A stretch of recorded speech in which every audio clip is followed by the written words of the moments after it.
global citizens, as you can see, there were very different types of slavery that existed in the world. But the transatlantic slave trade posed a really unique and different type of slavery. The transatlantic slave trade was started by the Portuguese in the 15th century and then expanded by the Dutch and French and the English, saw the continent of Africa and its people as a free source of labor and introduced another horrific level and kind of slavery.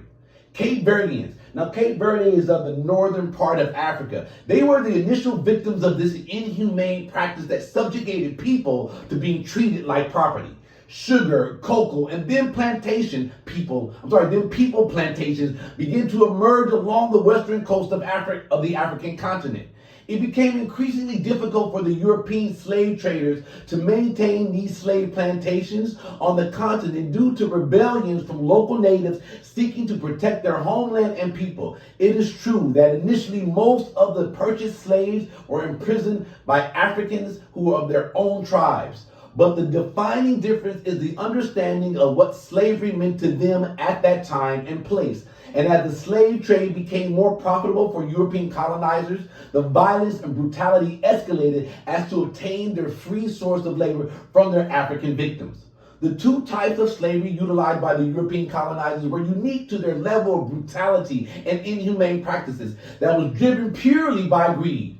Indentured servitude was a form of slavery where the individual was under contract to work without a salary to repay an indentured or loan within a certain time frame. Indentured servitude was very popular in the United States during the 1600s because many European immigrants would come over to America to work, and in exchange for their passage, they would work the fields. But American colonizers in their first settlement in 1607 in Jamestown, Virginia, saw a need for cheaper labor to work the new land they had stolen from the indigenous population. And immigrant labor wasn't profitable enough and sustainable enough. So the newly colonized European colonizers saw African slaves as good free labor. Hence the emergence of what we now call chattel slavery.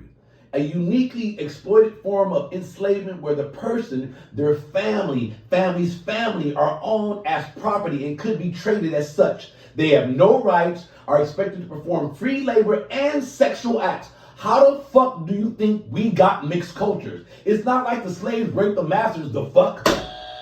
The word chattel literally means personal property. It derives its origin from medieval Latin and Old French, which equates to cattle, which then was used as capital. You see, wealth and livestock were semantically related from the 16th to the 18th century by European colonizers.